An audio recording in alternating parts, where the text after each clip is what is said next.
I just finally finished rewatching Stranger Things, and man, I love that show. I'm working on a character tier list right now. There's going to be over 100 characters on that one. Looking forward to putting that together. But while I'm finishing that one up, I thought I would talk about something with a few less entries, and that is the monsters of Stranger Things. I forgot how cool some of these designs were, and actually just how scary some of these guys would be if you met them in real life. And just to be clear on what we're calling a monster, we're not going to be cute about this and say that man is actually the worst monster. We're going to decide on what Vecna says about monsters.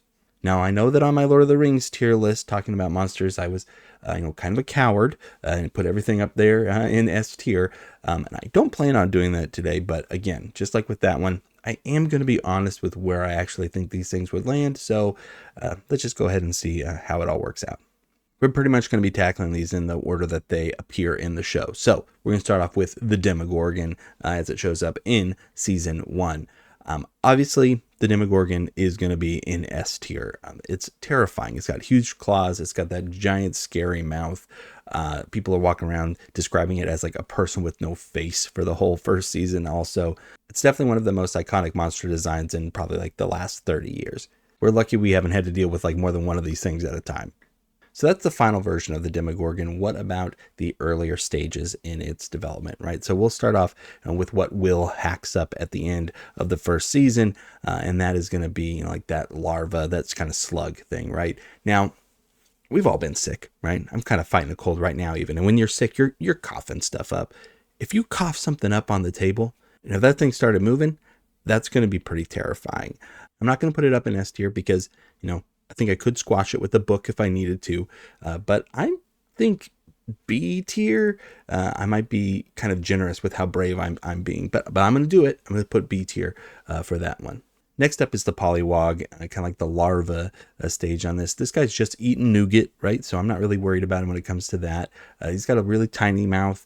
Again, not too scary. I'm almost less scared of this thing than the thing I would cough up, right? You come across this guy, he looks like he could just be like a normal little creature, kind of weird looking, but not something where I'd even be like, oh, it's for sure a monster. So I think I might put him in C tier.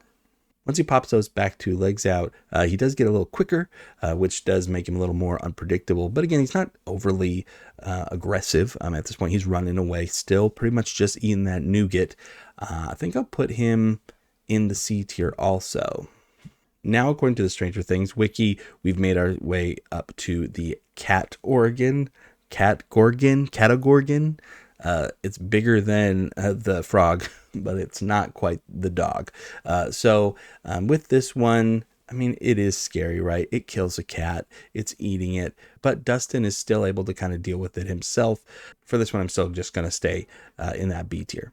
So that brings us to the Demodog, which is the one that we see the most out of all of these monsters in the series. They're fast. They can kill you. Pretty much just one of them even. The fact that Dart, that Dustin had been around with, is able to kind of recognize him enough not to kill him and everything, I think is going to keep him out of S tier. Because again, being like a puppy, it makes him a little more fun. But it's close. They're almost up there in S tier. But I like them. Keep them in A though. That brings us to the vines. They're all over the place. They almost kill Hopper. They almost kill 11. They almost kill Max. They almost get all 3 of the older teenagers as they're sneaking in to try to get Vecna. They're effective, right? And this one especially in the picture, looking spiky and everything. They're pretty scary stuff. Plus they're really quiet, right? Really sneaky. I'm going to put them in the top of B tier. That brings us to the Mind Flayer, and for a couple of these next ones that are coming up, it's just kind of different versions of the Mind Flayer, but I think that they kind of rank differently when it comes to how scary they look. I think that this big smoke monster is very menacing, very cool. I like that shot at the end of the second season where it's like hanging out over the school gym. Very awesome. The thing is ginormous. It's like 50 stories tall or something. And so obviously you see this thing, it's going to be scary. The fact that Will stands up to it at all just with one little pep talk from Bob is pretty impressive. I, though, am going to have no problem putting this thing in the S tier. I think I'm going to put it below the regular Demogorgon, though, because this thing ain't really chasing you. It ain't ripping your head off or anything. So that's my explanation on that one. Next up, we've got the flesh thralls. So these are like when the rats explode or like people explode or parts of them do, and they like crawl around on the floor. Very Evil Dead. These things are gross, they're bloody. I'm going to put them in the A tier. The hospital monsters, two guys who work at the newspaper who explode and like come together and create this thing. It's awesome looking. What a cool thing to have to deal with, like partially through that season. It's big. It takes up like the whole hallway. You're not getting around it. It can ooze underneath doors, so you're not even getting away from it, like just by going in another room. This thing's easily in that S tier. How high in the S tier? I think above the Demogorgon. The spider monster is just like the next Pokemon evolution stage of that hospital monster. It's giant. It's the whole town. All the Thralls like exploded and coming together to make this thing. It's easily more scary, right? It's bigger. It's got extra tentacles that can shoot out. So again, it's kind of like adding in parts. It's like if you take the vines and combine those with the hospital monster, you're getting this thing. I do think it's also kind of interesting that this is one of the only monsters that 11 doesn't actually end up killing either. It just gets shut down because the gate closes and everything. To me, it only makes sense to put this thing even higher than the hospital monster, so it's going to be top of S tier. Demobats is going to be our second to last entry on here. These things flying around, grabbing people around the neck with their tails. Really worried for my guy Steve in there for a bit. Glad that he made it out alive. Sorry to everybody who really liked Eddie. There's something really unsettling to me about the way that they're like just nibbling at people's sides and like ripping them open. If I'm going to get eaten alive by something, I want it to be quick. These things are not doing that. There's like a million of these things too, so that adds to their scare level. I think I'm going to put them in the top of A tier because, again, you can kill them. So like if you come across one of them, it's not going to be the end of the world necessarily. But if there's even more than just one or two, you definitely would be in a lot of trouble. And then that brings us to Vecna Henry, number 1.